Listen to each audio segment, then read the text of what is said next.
Subscribe करें हमारे YouTube channel साधना gold को और पाएं वीडियोस सबसे पहले। बेल आइकन दबाना ना भूलें। देवता ब्रह्मा विष्णु महेश भी आदि शक्ति का सम्मान करते हैं और उनके बिना आज्ञा के कोई कार्य नहीं करते। ये जीवन में सब समझ लें।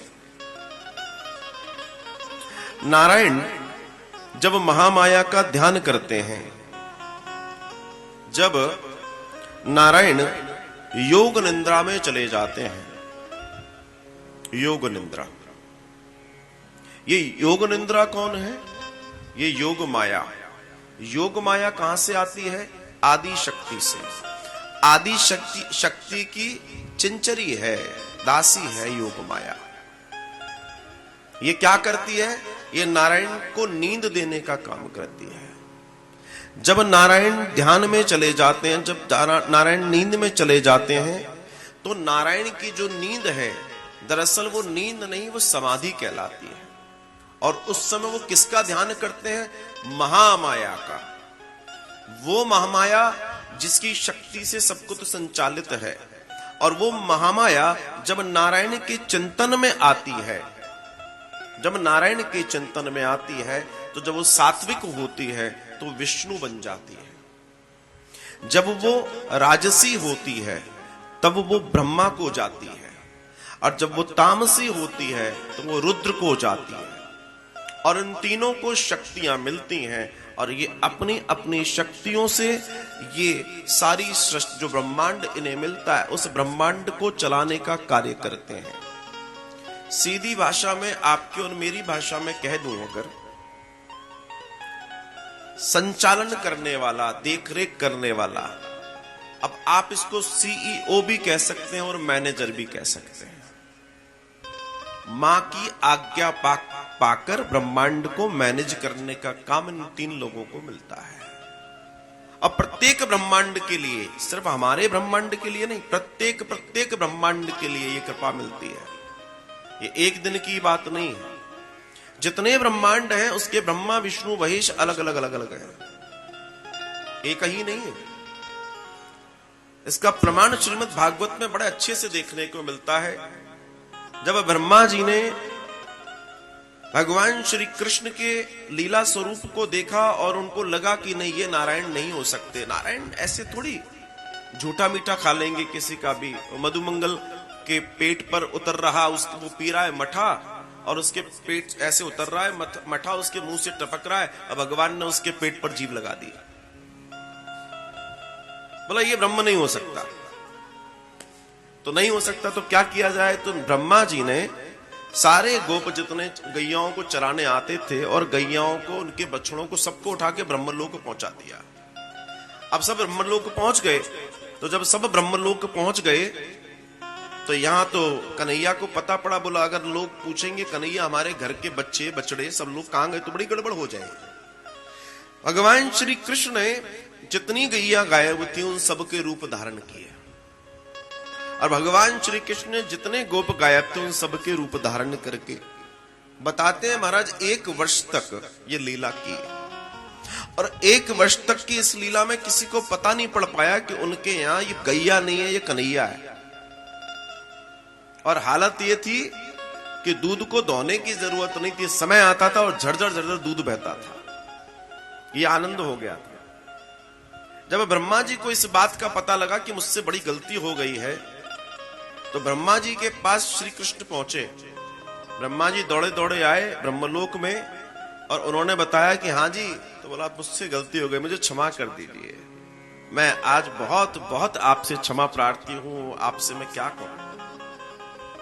तो फिर नारायण को बिठाला, उनका पूजन किया। कृष्ण लौटकर आए हैं धरा पर। और जब कृष्ण धरा पर लौटकर आए हैं तब ब्रह्मा नीचे आए। और उस समय लिखा है कि एक ब्रह्मा नहीं आए, अनेक ब्रह्मा आए। अनेकों ब्रह्मांडों के ब्रह्मा आए हैं। तो ये ब्रह्मा तो 4 सर वाले थे, वहां 200 सर वाले, 500 सर वाले ब्रह्मा खड़े थे। अब सोचिए 4 सर वाले ब्रह्मा का ब्रह्मांड इतना बड़ा है, तो 200 सर और 500 सर वालों का ब्रह्मांड ब्रह्माओं का ब्रह्मांड कितना बड़ा होगा। तात्पर्य बड़ा सीधा समझने का है। ये जगत अनंत है, जगतपति अनंत है, और उसको चलाने वाली जगदम्बा जो अनंत है, उस तक रखते हैं हम चाह पहुंचने की एक बार बस उसकी कृपा मिल जाए और जीवन का आनंद हो जाए। और उसी आनंद को पाने की चेष्टा करते हुए बड़े आनंद के साथ भगवान बड़ी सुंदर योग निद्रा में एक दिन पहुंचे हैं। तो उनके कान से, उनके कान का जो मैल होता है जिसको आप वैक्स भी कहते हैं, उससे दो जीव पैदा हुए जिनको आप मधु और कैटव के नाम से जानते हैं। ये भगवान के कान के मैल से पैदा हुए महाराज। श्री सूत जी कहते हैं कि हे शौनिकादिकों, आपने प्रश्न किया कि लक्ष्मी जी ने ऐसे क्यों श्राप दे दिया और भगवान का सर कैसे कटा, ये तो हमें मालूम ही नहीं है। तो उन्होंने कहा नारायण का सर कटा। नारायण का सर ऐसे कटा कि हयग्रीव नाम का एक दानव था, हयग्रीव। और ये हयग्रीव का नाम का जो दानव था, इसके 4 हाथ थे और जो इसका सर था वो घोड़े का था। हयग्रीव बोलते हैं घोड़े को। तो इसके 4 हाथ थे और इसका सर जो था वो घोड़े का था। और इसको वरदान था कि इसे सिर्फ हयग्रीव ही मार सकता है। और वो स्वरूप भी उसने बड़ी तपश्चर्या करके प्राप्त किया था, मुझे ऐसा स्वरूप मिल जाए। और वरदान ले लिया ब्रह्मा से कि इस शरीर को इस शरीर जैसा ही मारेगा, वरना कोई मार ही नहीं सकता।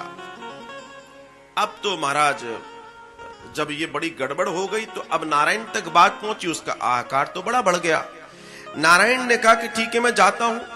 तीनों लोगों को हयग्रीव जीत चुका था। देवताओं ने बड़ा रोष जताया, अब हम क्या करें।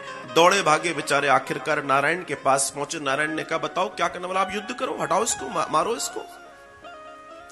नारायण ने मुस्कुराए। नारायण उससे युद्ध करते हैं, हयग्रीव से। अब चूंकि वरदान है उसके पास, महाराज 10,000 वर्ष तक नारायण उससे युद्ध करते रहे, लेकिन उसे मार नहीं पाए। कितने वर्षों तक? 10,000 वर्षों तक नारायण युद्ध करते रहे, लेकिन मार नहीं पाए। जब एक दिन युद्ध की समाप्ति हुई, मतलब शाम हो जाती है तो युद्ध समाप्त हो जाता है, फिर दूसरे दिन सुबह शुरू होता है। नारायण थके थे और थक कर वो लेटे, तो लेटने के लिए जो उनका धनुष था उसका उन्होंने तकिया बना लिया, सिरहाना बना लिया और उस पर सो गए तो पता पड़ा महानिंद्रा उनको लग गई। अब जब वो महानिंद्रा में चले गए और इधर ये हयग्रीव का आतंक बढ़ रहा था, अब देवताओं ने कहीं क्या करें, अब तो बड़ी मुश्किल हो गई। तो इस सब की जो सोच चल रही थी, सब पहुंचे मां के पास। मां कुछ आप कृपा करो, बिना इसके तो आपकी कृपा के कुछ नहीं होगा। क्योंकि ये जो निंद्रा है, जो महानिंद्रा है, महामाया, ये सब मां की कृपा से ही है। वो ही भगवान को सुलाती हैं, वही भगवान को उठाती हैं, वही शक्ति प्रदाता है, वही शक्ति की दाता है। हयग्रीव को मारने के लिए हयग्रीव चाहिए। अब आप देखिए कितनी सुंदर व्यवस्था हुई। सबने तैयारी की, कुछ तो करो। तो मां की कृपा से ब्रह्मा जी को पता पड़ा कि भाई इस कैसे भी इनको उठाओ। अब नारायण को कौन उठाए नींद से? भाई नींद से कभी किसी को उठाना नहीं चाहिए, बहुत आपातकाल हो तो भी। अच्छा, यहां आपातकाल तो भगवान को भी मालूम था कि हयग्रीव 10,000 वर्ष से लड़ ही रहे थे, तो कोई नई बात तो थी नहीं। सब बड़ी चिंता में क्या किया जाए। सबसे बोला नहीं साहब ये काम तो हम कर ही नहीं सकते। मां की कृपा से ब्रह्मा जी को एक युक्ति सूझी। उन्होंने एक जीव की उत्पत्ति की जिसको बोलते हैं बमरी, दूसरी भाषा में जिसको दीमक भी बोलते हैं। उसकी उत्पत्ति करी और उससे कहा कि जा, ये जो धनुष की प्रत्यंचा है, डोरी है, इसको काट। बोलता मैं नहीं जाऊंगा, आपने मुझे बना दिया वो ठीक है, लेकिन मैं नहीं जाऊंगा। बोला क्यों? बोला मुझे मरना है क्या?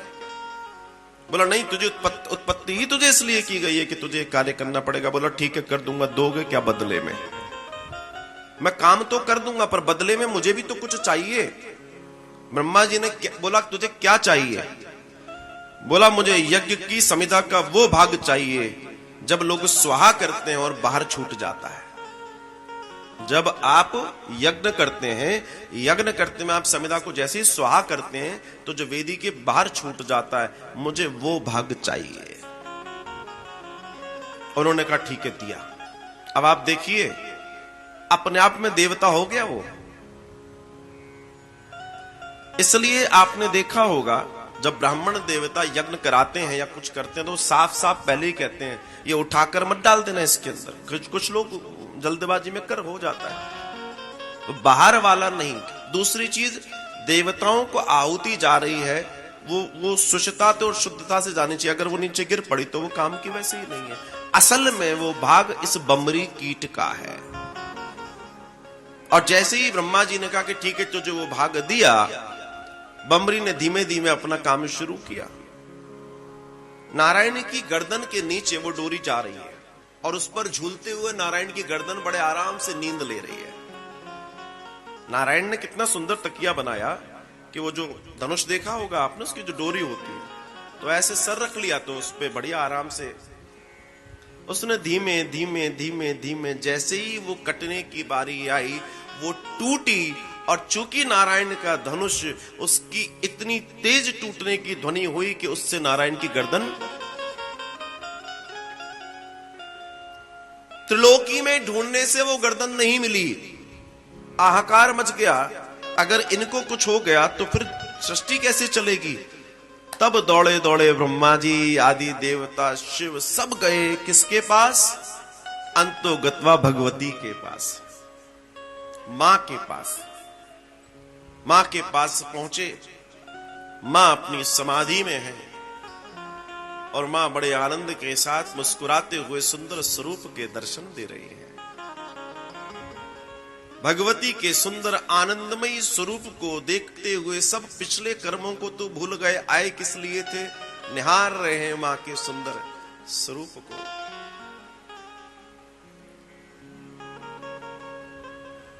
मां अपने आनंद में है, मां सब जानती है। और यहां सभी देवता बड़े आनंद के साथ मां के स्वरूप का चिंतन कर रहे हैं, मां के स्वरूप का दर्शन कर रहे हैं, मां को देख रहे हैं कि इतनी सुंदर मां, इतनी सुंदर। और इस सौंदर्य को देखते देखते सब खड़े हो गए। सबको पता ही नहीं कि हमें आगे भी कुछ करना है, लेकिन सब मैया को देखकर मैया के मन ही मन मैया को ध्याने लगे। बड़ी आनंदमयी मां की मूर्ति को देखकर सभी देवता सभी आनंद से भरे हैं। तब मां बड़ी आनंदमयी कृपा करती हैं और अपने नयन कमलों को खोलती हैं और दिव्य नेत्र मां के जैसे ही खुलते हैं अनंत प्रकाश फैल जाता है। सभी देवता सभी मां के चरणों में दंडवत प्रणाम कर रहे हैं। सभी बिल्कुल बिल्कुल झुक गए मां के आगे, जैसे उनके आंचल में अब बस बिछ जाने का पूरा समय मिल गया हो। मां ने कहा कैसे आना हुआ? ब्रह्मा जी और सभी देवताओं ने मां से निवेदन किया, मां तुम तो सब जानती हो, तुम्हारी कृपा से पृथ्वी टिकी है, तुम्हारी कृपा से ये नक्षत्र हैं, ये तारे हैं, ये अंतरिक्ष है, तुम तो सबकी स्वामिनी हो। हे मां, संकट गहरा है। मां को पूरी बात बताई कि नारायण का सर धड़ से अलग हो गया, संचालन सृष्टि का कैसे हो मां, आप कृपा कर बताएं। मां बड़े आनंद से भर जाती हैं और मां कहती हैं ये मेरी ही लीला है।